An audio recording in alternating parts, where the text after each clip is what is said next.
More than 4 decades ago, an estimated 1 million tires were dumped into the ocean here in South Florida to create an artificial reef. A hidden graveyard lies just off the coast of Fort Lauderdale. Over 50 years ago, a wave of discarded tires slid into the sea, all in the name of building new homes for fish. Instead, those 2 million black rings became an underwater nightmare. Down below here is the priority zone, where they had as many as 300,000 tires. But the tires have really spread throughout this area. Shifting in storms, smothering coral, and scattering like endless floating mines. But after years of failure and pollution, something remarkable emerged from the depths.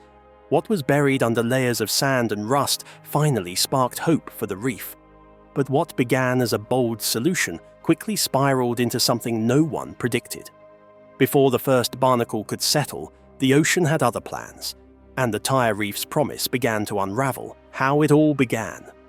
In the late 1960s, Florida's natural coral reefs were showing signs of stress from pollution, coastal development, and overfishing.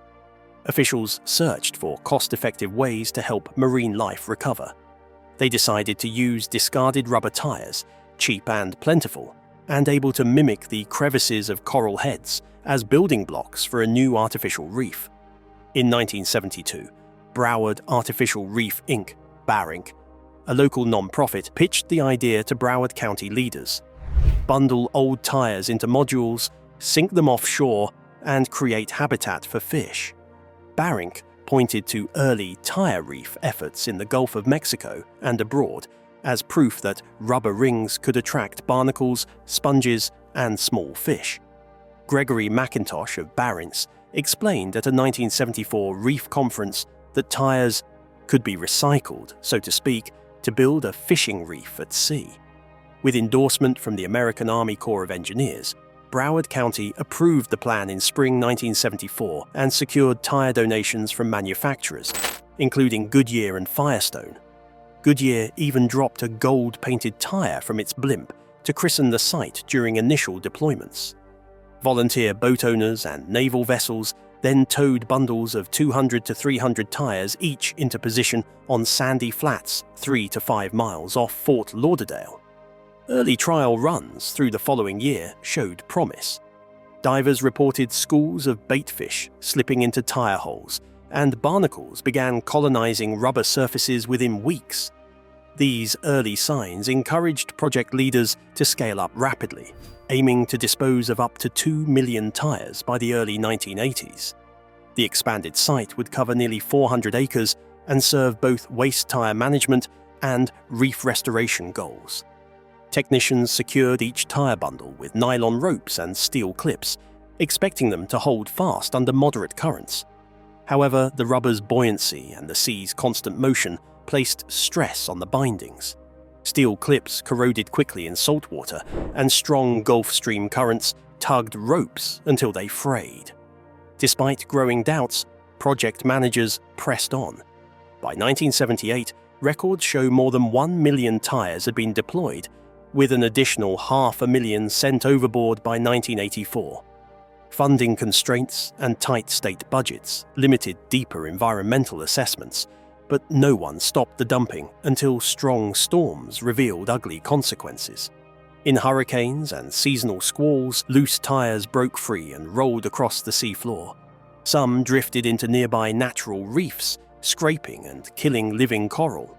Others piled up on seagrass beds, smothering juvenile fish nurseries and altering local biodiversity. Fishermen reported torn nets and dwindling catches, sparking public outcry. By the mid-1980s, growing evidence showed the tire reef was causing more harm than good. Broward County paused further dumping in 1985 and commissioned an environmental assessment, but funding and political will had shifted elsewhere. The ambitious project that began with hope and innovation quietly faded from view, leaving millions of tires hidden beneath waves and sand. However, beneath the surface, the ocean was already rejecting the idea. What seemed like an elegant fix would soon become one of the largest environmental miscalculations in marine history, dumping millions of tires. Back then, Florida faced two problems: piles of worn-out car tires and declining fish populations along the coast. Officials and community groups believed they could solve both problems at once by sinking old tires offshore. The plan was simple, cheap, and seemed clever. 1 million rubber rings could become a new home for fish where coral reefs once thrived. Early tests showed promise, but the ocean proved more powerful than anyone expected. The project began in 1973 when Broward County partnered with Broward Artificial Reef Inc. to collect discarded tires from dealers and garages. Tires arrived by truck at Fort Lauderdale docks, where volunteers and county crews bundled them up. Each bundle was tied with nylon rope and secured with steel clips. Boats were towing these bundles 3 to 5 miles offshore, lowering them to sandy flats about 60 feet below the surface. Crews laid the bundles in rows spaced 50 feet apart, covering an area that would grow to nearly 400 acres. At first, marine life moved in. Small baitfish darted through tire holes, barnacles and algae colonized rubber surfaces, and newspapers ran photos of snappers, groupers, and angelfish weaving through the tire stacks. Fishermen reported slightly better catches near the new tire reef, and officials celebrated a low-cost solution for 2 environmental problems at once. But rubber, water, and salt do not mix well over time. Steel clips rusted quickly in seawater, and the constant push of the Gulf Stream frayed nylon ropes until they broke. Seasonal storms and hurricanes then scattered loose tires far beyond the original site. Some wheels washed up on beaches, clogging shorelines and posing hazards for swimmers. Others tumbled into nearby natural coral formations, scraping living coral tissue and killing small patches of reef. Side-scan sonar and aerial photos showed dark patches across the ocean floor where tires lay in dense, shifting carpets. Divers found tires lodged between coral branches, abrading fragile tissue with every wave. In other spots, so many loose rings piled up that they smothered seagrass beds, starving fish nurseries of food and shelter. The very habitat meant to restore marine life had become a threat. Fishermen felt the impact firsthand. Fishing nets tore on hidden tires, and catches fell as fish abandoned damaged reefs. Charter captains reported fewer trophy fish near the tire fields, which only grew larger as more tires broke free. State biologists warned that rather than enhancing the ecosystem, the dump was accelerating reef decline and harming important nursery grounds. Despite mounting evidence, no agency had the budget or manpower to tackle the massive cleanup.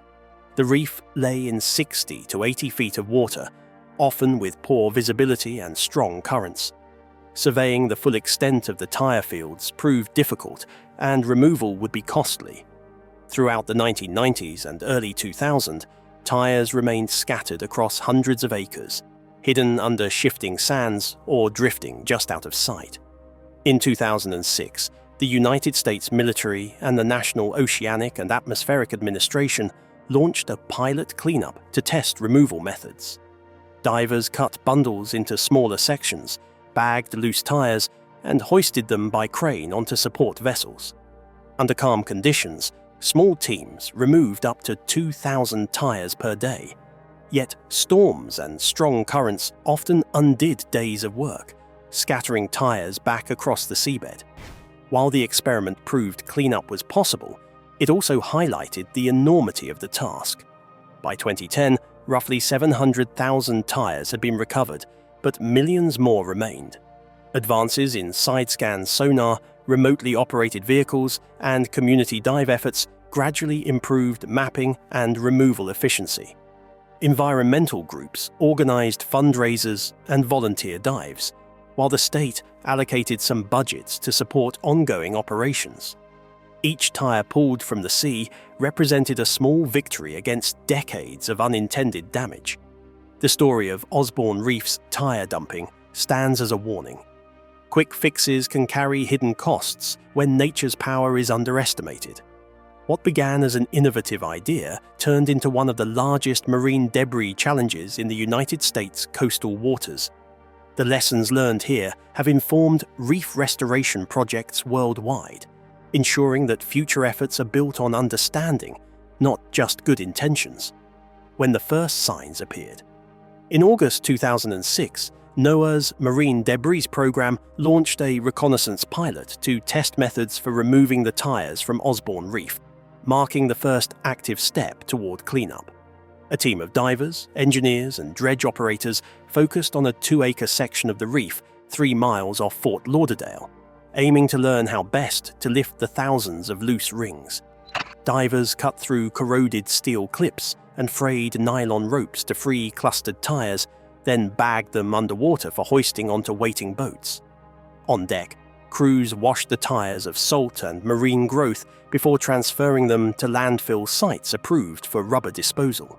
Over 8 weeks, this pilot removed roughly 10,000 tires, far fewer than the millions estimated on the full reef, but enough to prove that diver-based recovery was feasible under controlled conditions. The operation also highlighted critical challenges. Strong currents often swept freed tires away before they could be bagged, and limited visibility slowed diver progress. Engineers responded by designing a basket-style retrieval cage that allowed divers to scoop batches of tires more efficiently, reducing the time spent underwater per bundle. Media coverage of the pilot's early success ignited wider interest. Environmental groups held press briefings showing tires stacked on docks like black pyramids beside healthy coral fragments, driving home the contrast between damage and hope. Volunteers joined cleanup days, donating boats, fuel, and labor to expand removal efforts beyond the pilot site. By late 2007, partnerships between NOAA, Broward County, the United States Navy, and nonprofits formed a coalition that committed to sustained cleanup over multiple seasons. In early dives, marine biologists monitored coral and fish responses in cleared areas. They installed settlement plates, small tiles placed on the sea floor to attract coral larvae. Within months, tiny polyps attached to these plates in cleared zones at rates 30% higher than nearby tire-covered plots, suggesting that removal spurred early regeneration. Fish counts also rose in cleared patches as snapper, grouper, and triggerfish returned to forage among rocks freed from rubber obstruction. Hurricanes in 2008 and 2009 challenged progress. Storm surges overturned barges and dumped bagged tires back onto the reef, scattering them anew. Heavy currents unmoored retrieval cages, and divers sometimes found tires they had marked now lying dozens of feet away. Cleanup schedules shifted seasonally, focusing on removal in calmer months to minimize weather setbacks.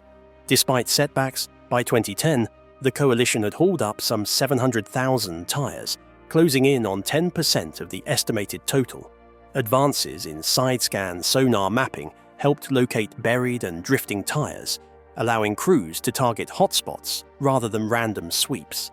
Remotely operated vehicles equipped with cameras surveyed deeper or murkier areas, guiding divers to concentrated tire fields.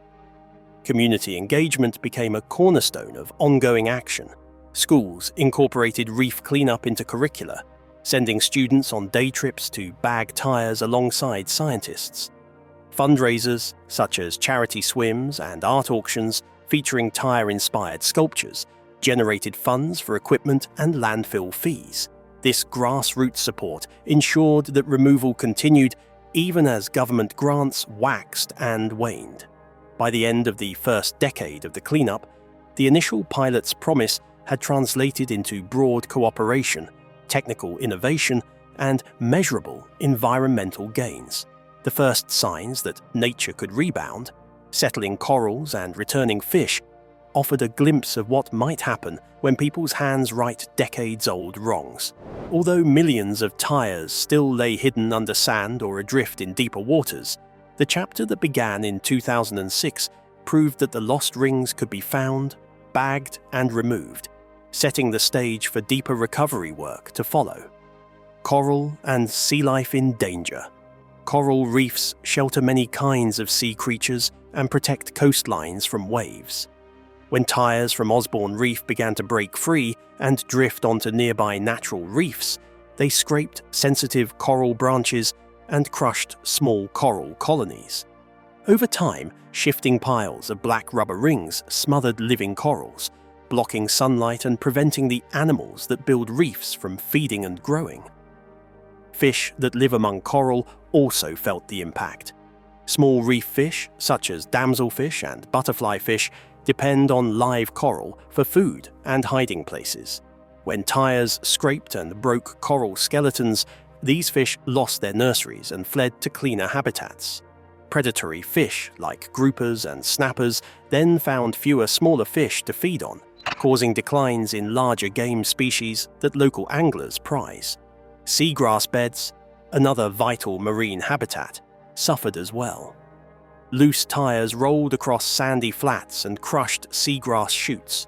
These beds serve as nurseries for juvenile fish, shrimp and crabs, and also filter water and stabilize sediment.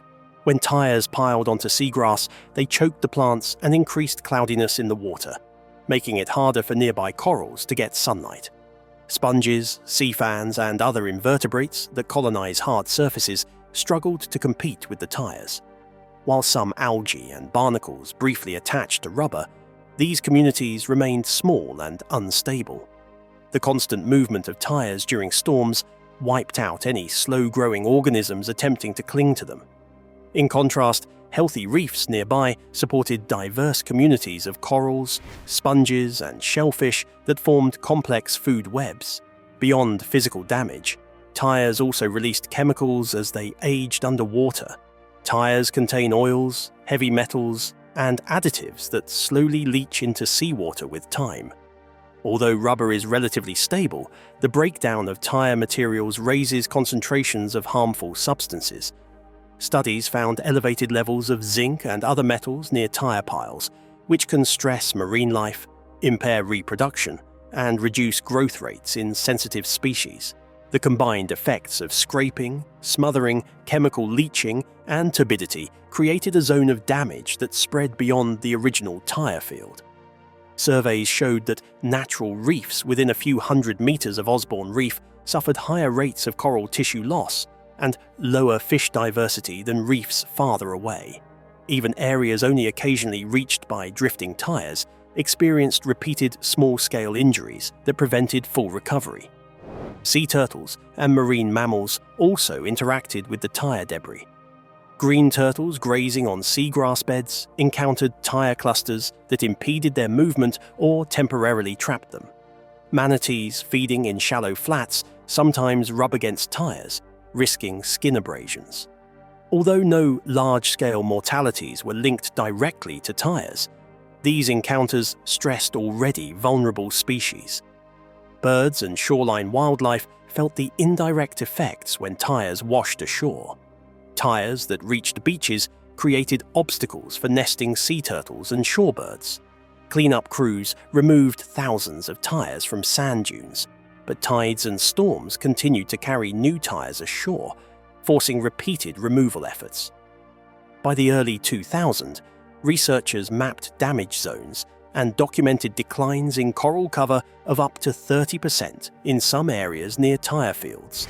Fish surveys recorded up to 40% fewer juvenile fish in smothered seagrass beds.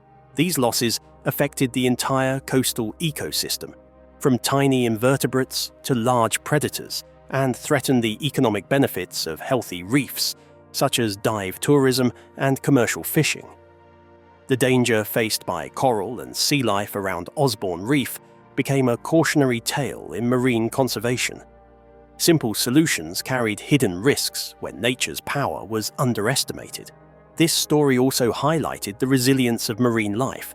Where tires were removed or shifted away, some coral patches and seagrass beds began to recover. Early removal trials showed that cleared areas could see new coral recruits and a slow return of fish communities over a few years. Today, ongoing cleanup and monitoring aim to restore these damaged habitats.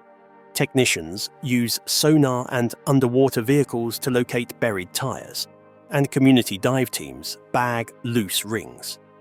Marine biologists plant coral fragments in cleared areas to speed recovery. Although full restoration will take years, each tire removed gives coral and sea life a better chance to heal. But cleaning up a sunken disaster is no easy task, especially when it stretches across 400 acres of shifting seafloor. So, how did a small team of divers and scientists spark one of the most ambitious ocean cleanups in history? The push to clean up. In the early 2000s, the scale of the Osborne Reef tire disaster became impossible to ignore. Coastal managers, scientists, and community members pressed for action as drifting tires continued to damage natural coral formations. In 2001, Nova Southeastern University secured a NOAA grant to run small-scale removal trials, teaching divers how to detach tangled tire bundles, bag freed rings underwater, and hoist them safely onto support boats. These pilot dives removed around 1,600 tires and proved that targeted, diver-based cleanup was technically feasible. Building on this success, the Florida Department of Environmental Protection drafted a formal cleanup plan in 2002. The strategy tied reef restoration to construction permit conditions, requiring firms that harmed coastal habitats elsewhere to fund Osborne Reef tire removal as part of environmental mitigation. Though some stakeholders worried it let polluters off too lightly, the approach secured good funding and established a public-private partnership model for marine debris projects. By 2007, a broad coalition formed under the Department of Defense's Innovative Readiness Training Program. The United States Navy, Army, and Coast Guard offered dive teams, vessels, and heavy lift gear for Dive X East U-7. Over 2 seasons, military divers removed more than 50,000 tires while gaining real-world salvage training. Their operations focused on deep or rugged sections where drifting tires had scraped living coral, confirming that large, well-coordinated teams could tackle the worst hotspots. Alongside military efforts, community groups and non-profits mobilized volunteers. Dive clubs organized weekend cleanup days, teaching people to use lift bags and follow safety protocols. Schools and civic organizations held educational workshops on reef ecology, then helped sort and load retrieved tires at staging docks. Fundraisers, including charity swims, art auctions with tire sculptures, and benefit dinners, covered fuel, equipment, and landfill fees. These grassroots campaigns maintained public interest and bridged funding gaps when governmental budgets tightened. In 2015, with core lessons learned, Florida DEP contracted Industrial Divers Corporation, a specialist underwater salvage firm, to speed removal. From 2016 to 2019, IDC crews averaged 2,000 to 5,000 tires each week, exceeding 250,000 recovered by late 2019. They used advanced side-scan sonar to locate dense tire hotspots buried under sand and deployed large lift bags that could haul multiple rings in one dive. This commercial approach cut dive time, improved safety, and set new recovery benchmarks. By 2021, the non-profit Fort Ocean entered with a novel social enterprise model. The group crafted bracelets from recovered tire rubber, directing sales revenue back into Osborne Reef dives. Their teams focused on a 34-acre zone north of the original dump site, targeting tires still scraping natural coral patches. This private funding stream bolstered ongoing operations when public dollars were short and showcased how community-driven innovation can aid large-scale restoration. Today, cleanup combines cutting-edge technology and a volunteer spirit. High-resolution side-scan sonar maps pinpoint remaining tire fields across hundreds of acres, guiding divers to concentrated clusters. Remotely operated vehicles inspect deep or murky sections, marking tires for follow-up removal. Monthly volunteer dive days unite scientists, students, veterans, and ocean lovers to bag loose rings and monitor reef health. Together, these efforts have pushed the recovery total past 700,000 tires, and the work continues, one ring at a time. Navy, volunteers, and tech. The problem of millions of dumped tires off the coast of Florida was too large for one group to solve alone. After years of damage to sea life and coral reefs, real action finally began to take shape. What followed was a powerful team effort. The United States Navy, environmental groups, local divers, and new technology all came together to face a challenge that had been ignored for decades. For a long time, the tires remained untouched. Many believed the cleanup would be too dangerous, too costly, or simply impossible. But the truth could not be ignored any longer. The tires had not become homes for fish as originally planned. Instead, they broke free during storms, smashed into coral reefs, and polluted the ocean floor. What was once considered a clever idea had turned into a disaster. The Navy, which had previously taken a step back from this issue, started to get involved. They had the tools, the diving teams, and the resources to help. Navy divers were trained to work in difficult underwater conditions, which made them the perfect team to help begin the removal process. Their mission was to bring the tires to the surface, one by one, and remove them from the ocean before more harm was done. But the Navy did not work alone. Volunteer divers also played a big role. Many of these divers were shocked by what they had seen under the water. What was supposed to be a reef had become a tire graveyard.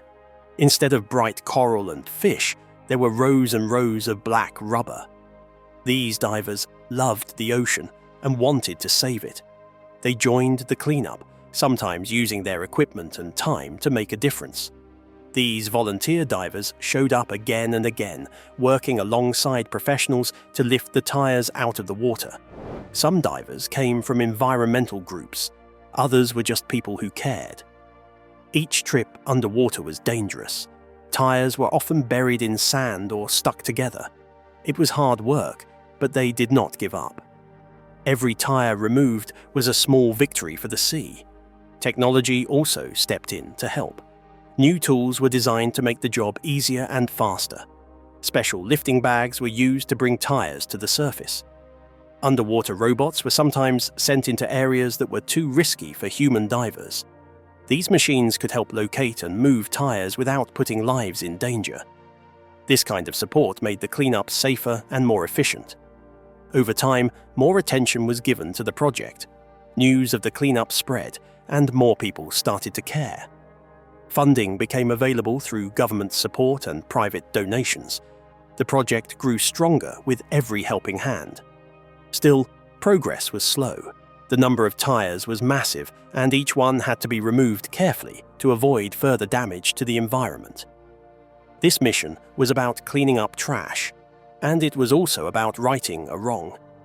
A mistake made years ago had caused harm that could last for centuries if not fixed. Everyone involved, Navy divers, volunteers, and tech teams, understood the importance of their work. They were removing tires and saving coral reefs, protecting sea animals, and giving the ocean a chance to heal. In the end, the combined effort of trained professionals, passionate volunteers, and advanced tools proved that even a disaster this big could be tackled with teamwork and care. It was not an easy job, and it is not finished yet, but it gave hope. It showed that when people come together for a good cause, change is possible, even after 50 years of silence. But just when it seemed the reef would remain a forgotten failure, something shifted. After decades underwater, the tide began to turn, not just in the currents, but in public will. What changed after 50 years of silence? 50 years later. The turn. For decades, Osborne Reef off the coast of Fort Lauderdale, Florida, stood as a warning of what happens when good intentions are poorly executed. In the early 1970s, over 2 million tires were dumped into the ocean to build an artificial reef. The goal was to promote marine life and create a new habitat in the Atlantic Ocean. But for years, instead of attracting life, the tires created chaos. They became loose, moved with currents, smashed coral, and turned into a long-lasting environmental disaster. As time passed, public attention moved elsewhere. The reef, made of tires, was out of sight and out of mind for most people. Nature did not forgive the mistake. The ocean's currents, hurricanes, and waves kept pushing the tires around. Some tires even ended up washed ashore, while others damaged healthy coral reefs nearby. Still, no major cleanup took place for many years. As years passed, the reef became a disaster site. Divers who visited Osborne Reef saw firsthand how bad it had become. Thousands of tires lay piled on top of one another, often rolling over or sinking deeper into the seabed. Most of them had not formed any stable structure, and few sea creatures had made homes among them. Some tires were coated in algae or had bits of coral trying to grow on them, but most were empty and lifeless. The reef that was supposed to help sea life was doing the opposite. It was killing it. That is when everything started to change. Around the mid-2000s, divers, environmentalists, and marine biologists began to speak louder. People had warned about the damage for years, but this time, the voices gained more attention. Photos and videos of tires rolling across coral reefs went viral. They showed clear damage: broken coral, marine animals gone, and tires scattered everywhere. It became impossible to ignore. Local Florida officials started reviewing the situation. They worked with the United States Army Corps of Engineers and the Florida Department of Environmental Protection. They wanted to know, could the tires be removed safely? Would it cost too much? Could it be done without harming the ocean further? In 2007, something big finally happened. The United States Navy agreed to help. They brought in divers from their mobile diving and salvage units. These were trained military divers who often handled underwater missions, including salvage work and clearing hazards. Now, their mission was to remove old tires. The work was not easy. Most of the tires were heavy with sand, algae, or sea growth. Some were stuck under coral or buried halfway into the sea floor. The divers had to work carefully, one tire at a time. They loaded the tires into nets and floated them to the surface using lift bags. From there, boats carried them back to land for disposal. The project was not quick either. It stretched over many years and multiple phases. The United States Navy worked during their training missions, combining cleanup with practice dives. Volunteer divers also joined the efforts. Some came from Florida dive shops or community groups. Others traveled from across the country to help. Everyone wanted to fix what had gone wrong. One of the biggest turning points came when private companies also got involved. Tire manufacturers, recycling centers, and waste removal companies offered support. They helped process the tires once they reached shore. Some tires were shredded and used for energy. Others were safely buried or recycled. This made the project more manageable and less expensive. Slowly, the reef began to heal. As thousands of tires were removed, nearby coral had space to grow again. Fish started to return. Water visibility improved. Scientists noticed less damage to the surrounding reef structures. Local fishermen who had avoided the area for years began seeing small improvements. Divers visiting the site noticed fewer tires on each trip. It was not a perfect fix. Not all tires could be removed. Some were too deeply buried or too risky to lift. But the project showed that something could be done, even after 50 years. More than 250,000 tires had been successfully removed from the site. The reef was still damaged, but it was no longer getting worse. Coral reefs nearby began recovering. Sea sponges, small fish, and marine worms returned. It was a small victory after decades of failure. Today, the story of Osborne Reef is told not just as a warning, but as a lesson in second chances. It shows that even long-standing environmental mistakes can be rectified if people are willing to step up, work together, and not give up. What happened at Osborne Reef is a powerful lesson on human impact, responsibility, and redemption. Nature was hurt, but it is healing. And that gives us all hope. Tell me what you think in the comments section below, and let's keep learning and keep changing for the better.